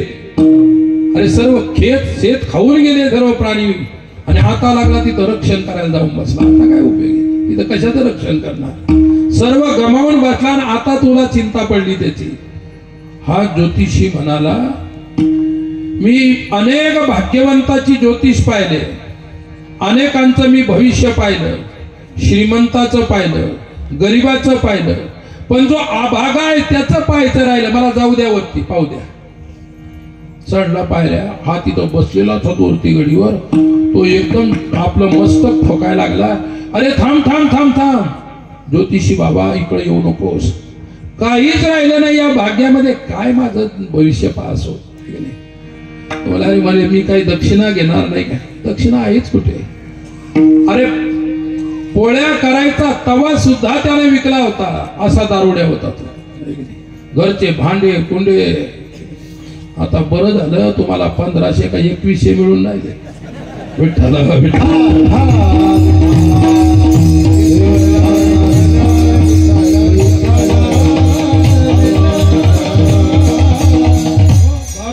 माणसं म्हणतात टेन्शनच गेलं सरकारनं, टेन्शनच करणार. आमच्या बाईला 1500 रुपये मिळून जाईल, आता 2100 झाले. अर्धे तिचे ना अर्धे याचे, नाही तर पूर्ण त्याचे दारू पेल्यानंतर काय करणार. ही परिस्थिती आहे. परिस्थिती काय झाली, हा गेला वरती. तो म्हणला मी अभागा आहे, भाग्य ही नाही, कशाला पाहतो माझं ज्योतिष. नाही नाही म्हणे पाहू द्या, हात तर पुढं करा. काय असा हात पुढं केला. मी इतका अभ्यास केला होता, तुमचं कपाळ पाहून तुमचं ज्योतिष सांगायचं. मला काही हातही दाखवायचं काम नव्हतं. अभ्यास झाल्यानंतर सर्व कळतं, लक्षात ठेवा. पण सांगितलं ते फेकून दिलं, पुन्हा धरलं नाही ते. काय आणि ते जर धरून ठेवलं असतं तर मी कीर्तनही केले नसते काही. त्याच्यात नादी लागला होतो 100%. फार खतरनाक. आणि मी मोठमोठ्या सिटीमध्ये दिल्लीमध्ये राहिलेलो, तशा ठिकाणी जर दुकान चालू केलं असतं तर मला कीर्तन करायची काय आवश्यकता आहे. माझ्या सोबता जो होता, जो शिकलेला, त्याने मार्बलचा बंगला बांधला डिफेन्स कॉलनीमध्ये दिल्लीच्या. तो मी बरोबरच शिकलेलो. आणि मी जर ते धरून ठेवला, मी नसता बांधला की मी कशाला मांडिकाला आलो असतो. असतो लोकांचे हात पाय पाहत. विठ्ठला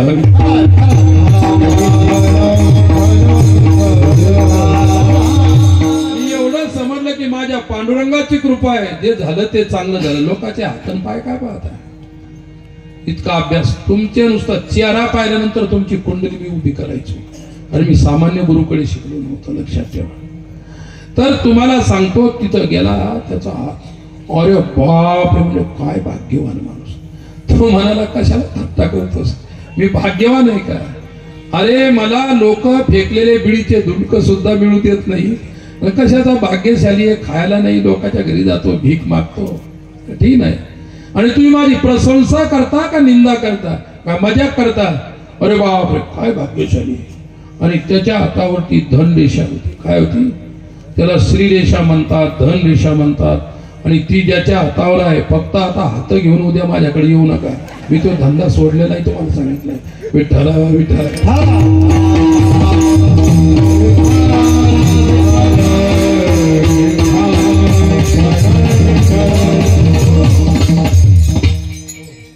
काय तेव्हा इतका भाग्यशाली आहे, जिथं बसलाय तिथेच खजिना आहे.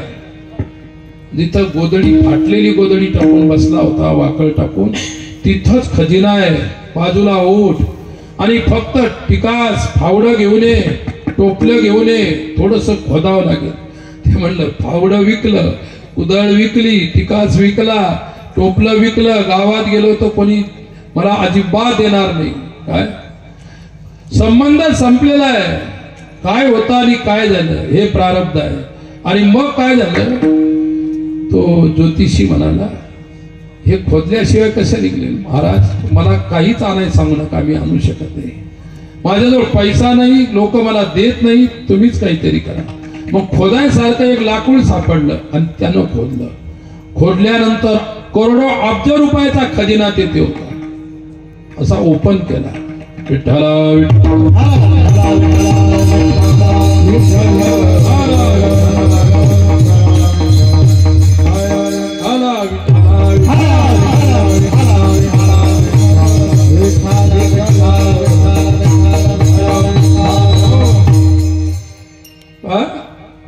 आमच्या आपल्या आश्रम जवळ पळसखेड जवळ एक असं ओस पडलेलं गाव आहे.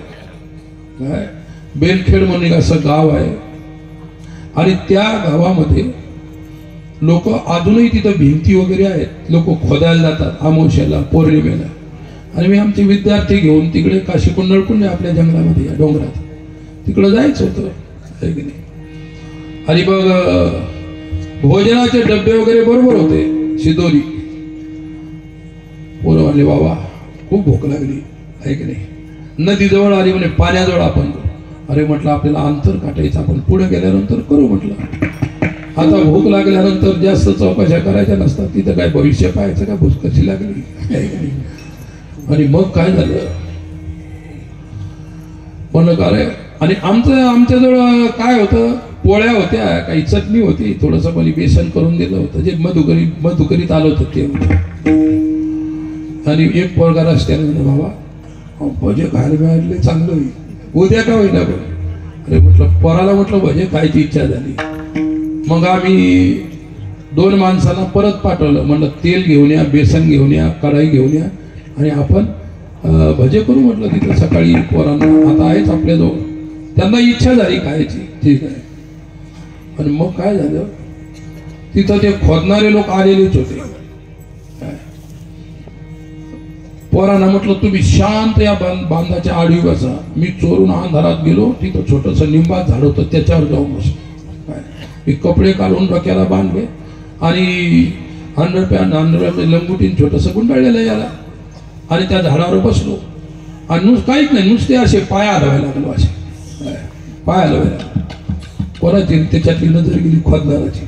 अरे बापरे भूत भूत होत का. अरे बापरे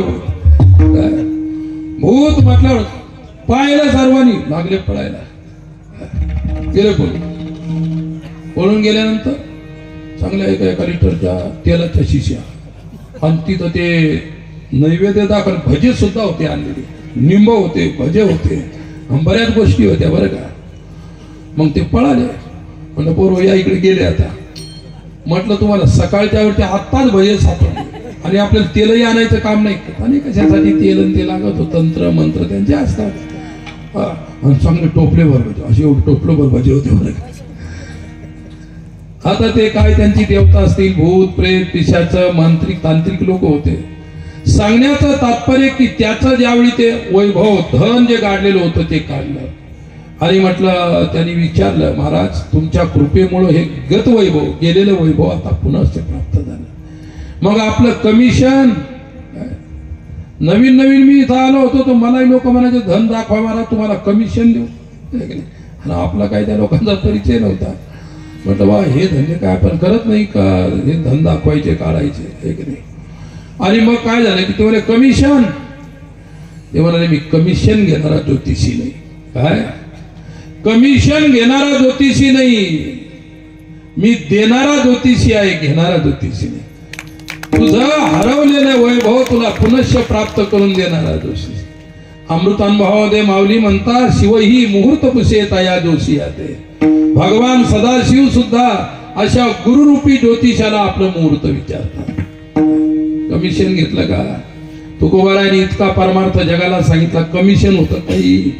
ज्ञानोबारायांनी सांगितलं कमिशन.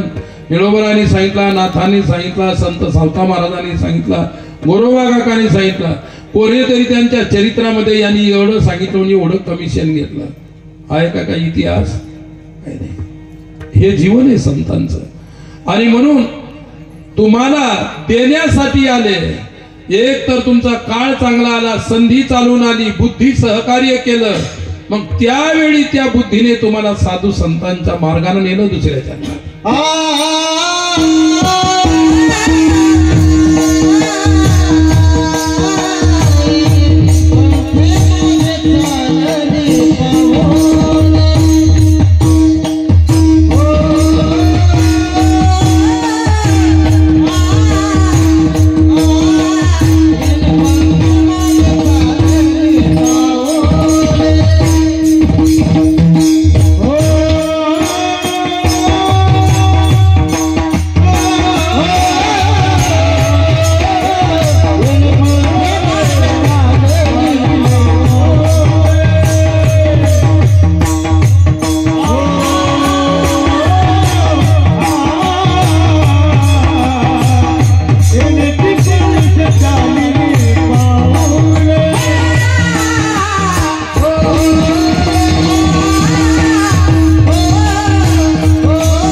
पंथे माझी चालिली पावले दर्शन झाले संतापायी.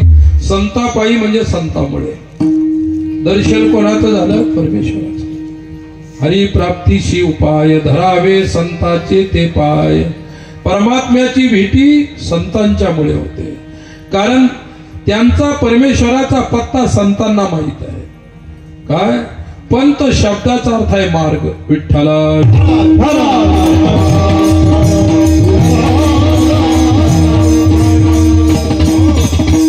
महानुभवा येन गतः सपंथः.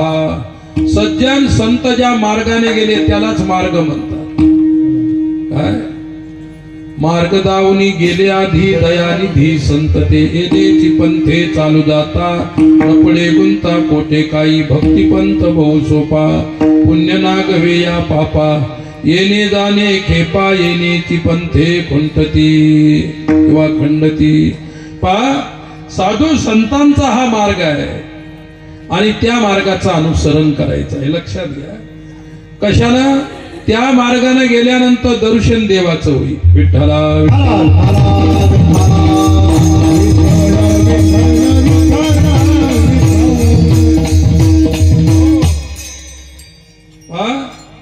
ज्या मार्गाने गेल्यानंतर पुन्हा यायचं काम पडत नाही तो संतांचा मार्ग, अविनाशी मार्ग आहे. असा साधूचा मार्ग आहे. आणि तुम्ही यज्ञाच्या मार्गाने गेले, स्वर्गापर्यंत गेले, तिथून सुद्धा स्वतः परत यावं लागतं. नभो स्वर्गाधिपती झाला परी राहती माझी भामवाला. सर्पत्व पावला निनशी काही तेतम भुक्त्वा स्वर्ग लोकम विशालम क्षिणे पुण्य मर्त्य लोकम विशंती.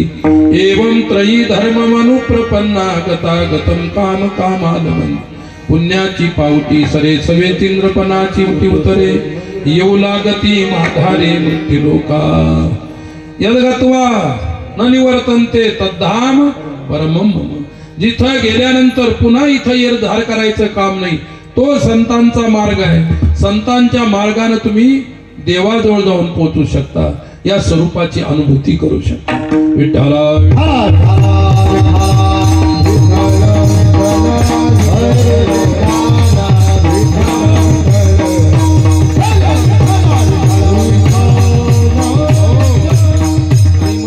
मार्ग आपल्याला सापडणे संताकडे गेल्यानंतरच मिळेल. संत आपल्याला मार्ग देतील.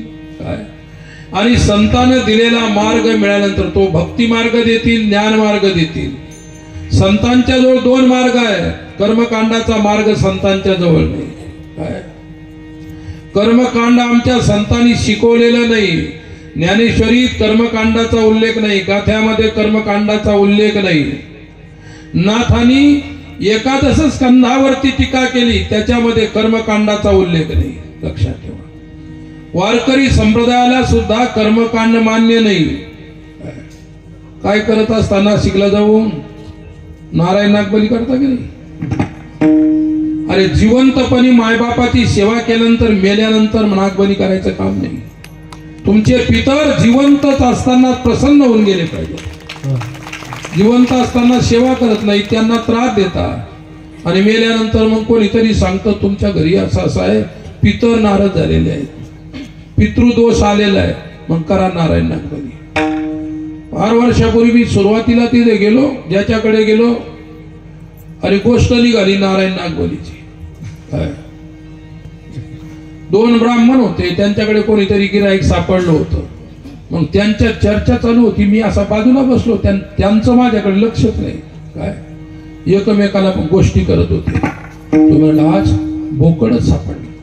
काय म्हणलं भटजी लोक बोकडाच्या कशाला गोष्टी करतात. आणि मी तो म्हणाला मी तर नुसते कोंबडे मारू मारूनच बेजार आहे. दुसरा म्हणाला म्हटलं बोकड आणि कोंबडी काय गोष्ट असेल, ब्राह्मण लोक करून राहिले. आजकालचे ब्राह्मण ढाब्यावर असतात, आजकालची गोष्ट ती जुनी गोष्ट आहे. विठ्ठला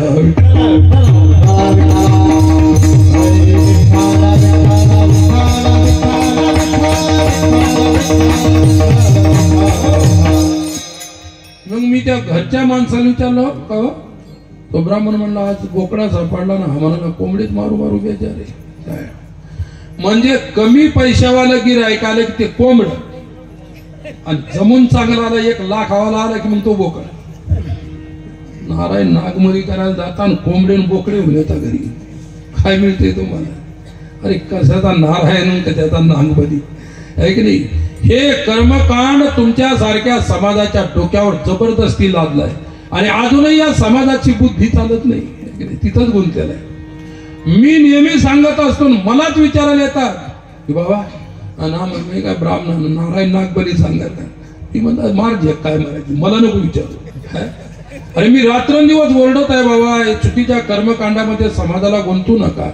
आमचं एकच हे आहे, विचारामध्ये गुंतून राहा, भक्तीमध्ये गुंतून राहा, परमार्थामध्ये गुंतून राहा.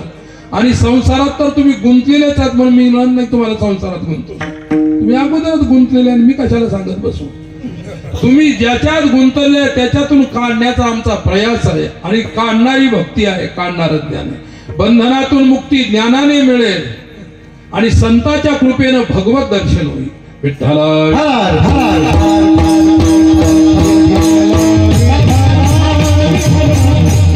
आणि ते साधू भेटल्यानंतर पुन्हा काय होईल तिसऱ्या कडव्यात.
साधू कृपेने ताशिले दारिद्र्य दोषा झाला खंड, त्याची काळे पिंड पवित्र झाला.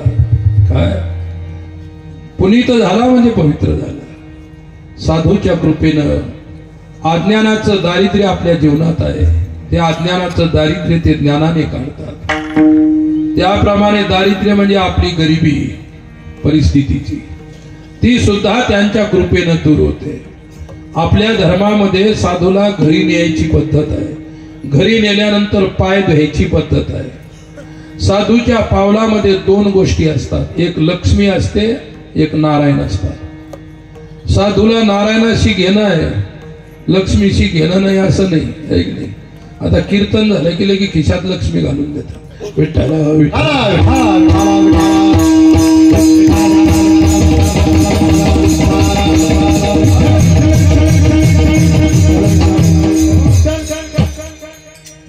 तुम्ही लोक लक्ष्मी देऊन जातात आणि आम्ही घेऊन जातो. भाग्यवान आहे की नाही, घेऊन जाणार आहे. लक्ष्मी नारायण भगवान साधू घरी आल्यानंतर त्यांच्या पावलाच्या पाठीमागे नारायणाची पावलं येतात आणि नारायणाची पावलं जिथं आली तिथे लक्ष्मीची पावलं येतात आणि त्यांची पाय धुवून पिल्यानंतर त्या प्रयागराजला जेवढे तीर्थ उतरले वरून ते सर्व तीर्थ त्यांच्या पावला तुमच्या घरी येतात. तीर्थे पर्वकाळ अवघी पायापे सकळ, सर्व तीर्थ पर्वकाळ त्यांच्या पावलात आहेत. आणि मग तुमच्या घरी संत नेलं तर तुम्हाला कुंभाला जायचं काम आहे का? कुंभ तुमच्या घरी आला. विठ्ठला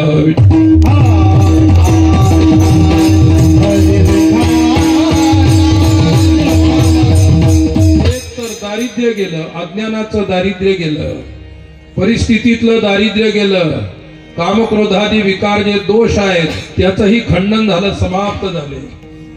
आणि त्याच वेळी पिंड म्हणजे हे शरीर, पिंड म्हणजे हे जीवन सुद्धा पुनीत होऊन गेलं, पवित्र होऊन गेलं.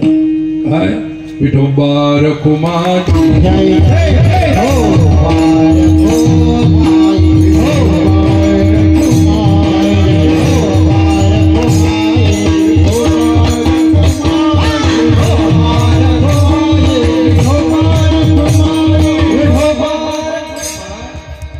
कॅमेऱ्यावाल्या लोकांना तुमचे हात कॅमेऱ्यात घ्यायचे तर थोडीशी वरती करून एकदा देवाचं नामस्मरण. हा पूर्ण हात बोला.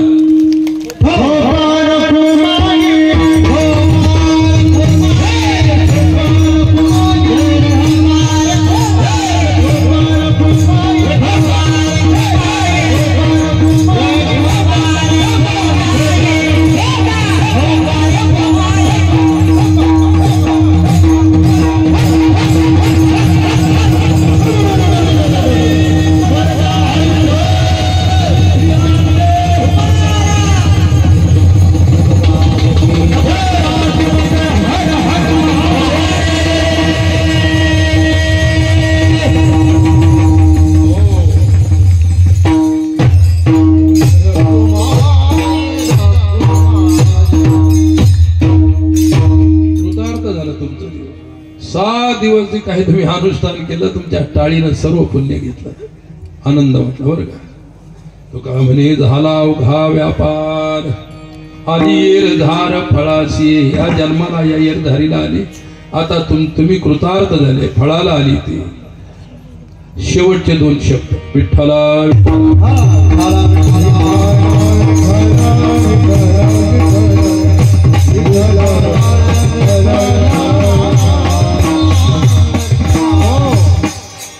समस्त गावकरी मंडळी, मानका व संपूर्ण पंचक्रोशी या सर्वांच्या सहकार्याने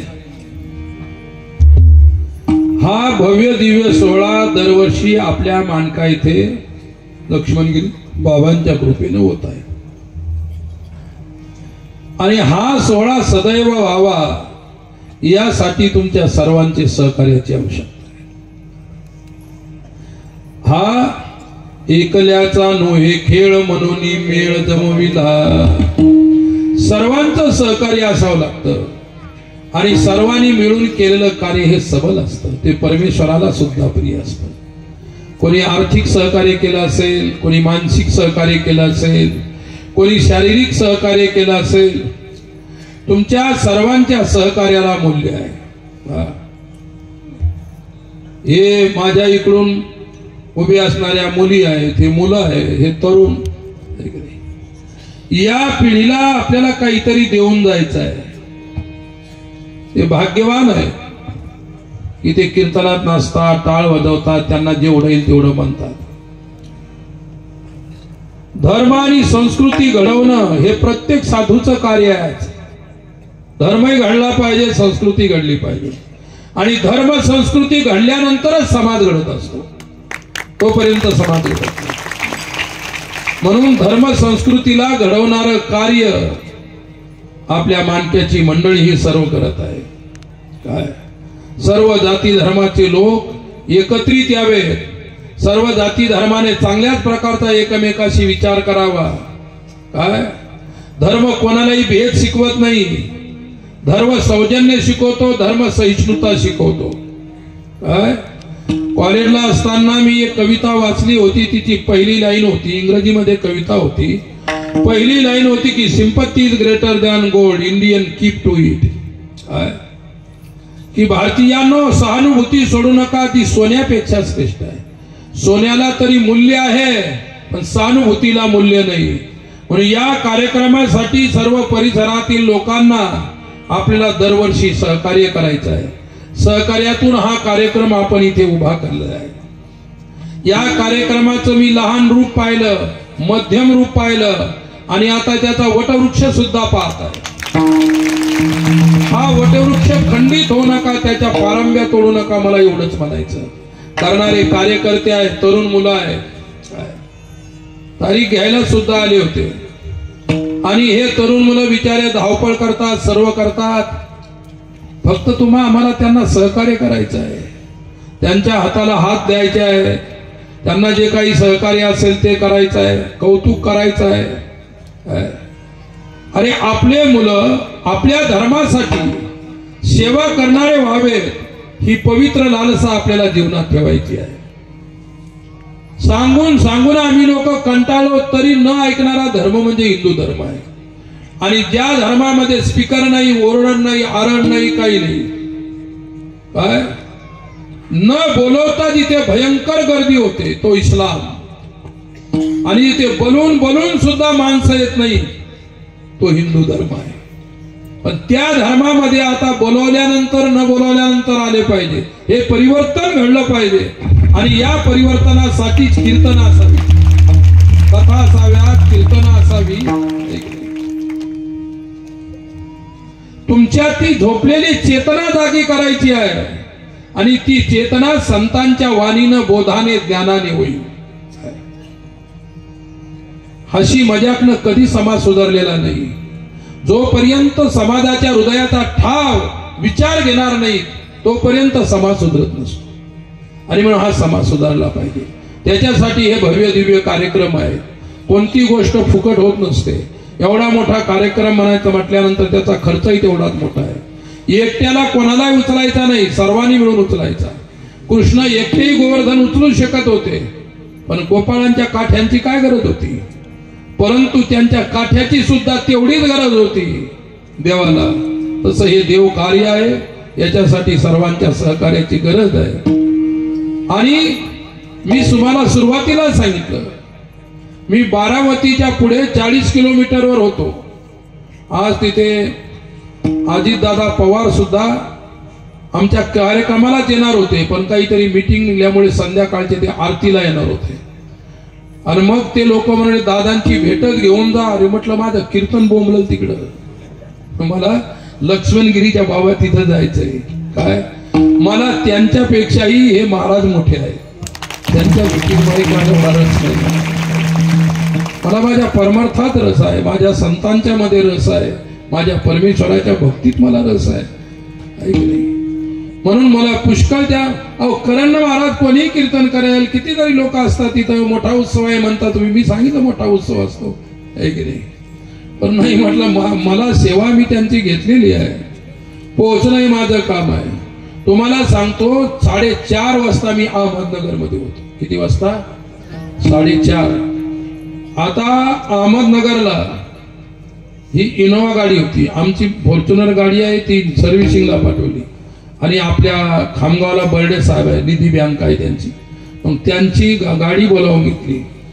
ती गाडी असती तर एक घंटा मी अगोदर आलो असतो. आणि काय असतंय की नगर ते औरंगाबाद इतकी ट्रॅफिक आहे आणि बारामती ते नगर आम्हाला ओव्हरटेकच करता येत नव्हतं.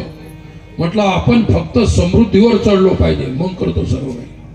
समृद्धीवर जे ड्रायव्हरनं गाडी चढवली, मी सांगितलं समृद्धीवर चढव, 200च्या स्पीडनं गाडी आणली. म्हणून तुमचं कीर्तन करू शकतो. अरे म्हटलं इतकी गाडी पळू नको, आपण 1 घंटा करायचा, अर्धा घंटा करू, पण गाडी इतकी पळवणं बरोबर नाही. बाबा तुमचा नियम आहे वेळेवरती पोहोचणं, मग मला काय थोडंसं होऊ द्या. समृद्धीवर स्पीडनं आलो, कुठं थांबलो सुद्धा नाही, युरिनला सुद्धा थांबलो नाही. एकदा थांबलो ते इथं आपल्या वर्णा फाट्यावरती आपले भक्त राहतात, काय नाव त्यांचं, मानकर. त्यांच्याकडे फक्त हातपाय धुतले, जसं गरम पाण्यानं आंघोळ केली. कारण माझा नियम आहे दररोज संध्याकाळी आंघोळ स्नान करायचं. सकाळी एकदा स्नान आणि संध्याकाळी 2 वेळा स्नान करायचा नियम आहे.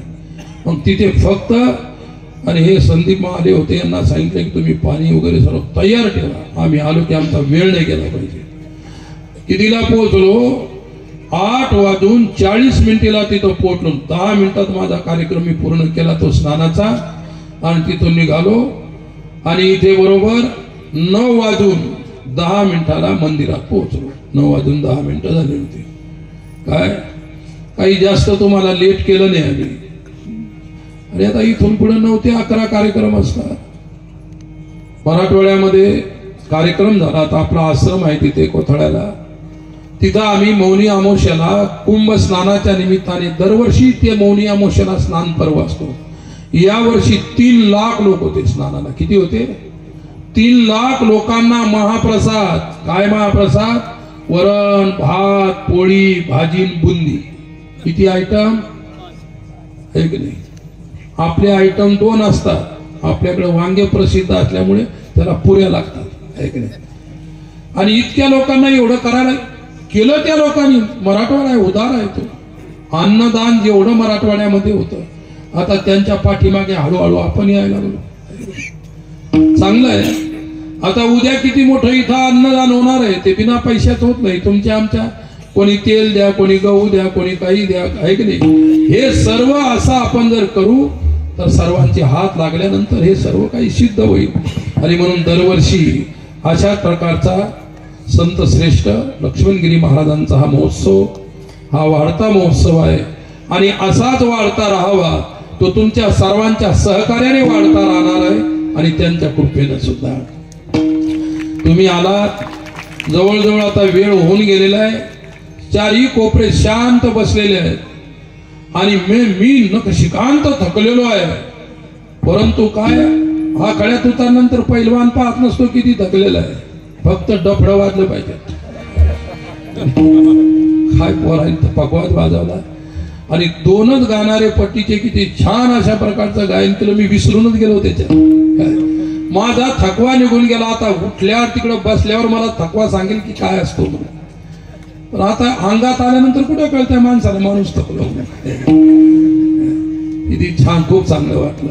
परिसरातील आमची संत मंडळी आहे, काय आपला परिसर चांगला, आपले संत मंडळी चांगले, हे सर्व साधननिष्ठ लोक आहे, निष्ठावंत वारकरी वैष्णव आपले आहे. हे आहे, हे चिमुकले बाल गोपाल कीर्तन होईपर्यंत पावल्या. आणि यांना, या पोरांना हे झाल्यानंतर सुद्धा जेव घालत जा, नाही तर काही चहा पाणी पाहत. चहा पेत जाऊ नका. काय प्यायचं? दूध घ्या. त्याला भुका लागल्या तर खाऊ घाला काहीतरी. काय अशा प्रकारची त्यांची काळजी घ्या, ते आपली काळजी घेतील. आणि म्हणून आमचे गायनाचार्य माऊली महाराज आहेत, नामदेव महाराज आहेत, आहे की नाही. नामदेव महाराजांनी मला सुद्धा बोलवलं होतं यावर्षी. महाराजांची संस्था आहे, इतकं सुंदर ठिकाण आहे. नामदेव महाराज, मी तिथं येऊन गेलो होतो बरं अगोदर. त्यांच्या ठिकाणावर इतकं छान आहे. गावाच्या एकांत मस्त अभ्यास करायची संस्था आहे त्यांची. मुलं राहतात, अभ्यास करतात, तर चांगली गोष्ट आहे. योगायोगानं मला काय कल्पना नव्हती की नामदेव महाराज या मांडक्याला येतील म्हणून. टोपी पाहिल्यावर ओळखलं मी. तुमच्या टोपीपेक्षा वेगळी टोपी आहे. रंग बरं का, रंग हे गायनामध्ये तरंग सुद्धा आहे, नुसता रंग असून माऊलीने सुद्धा किती सुंदर अशा प्रकारचं गायन केलं, नामदेव महाराजांनी केलं. आणि या पोराचे नाव काय तुझं नाव? राम महाराज.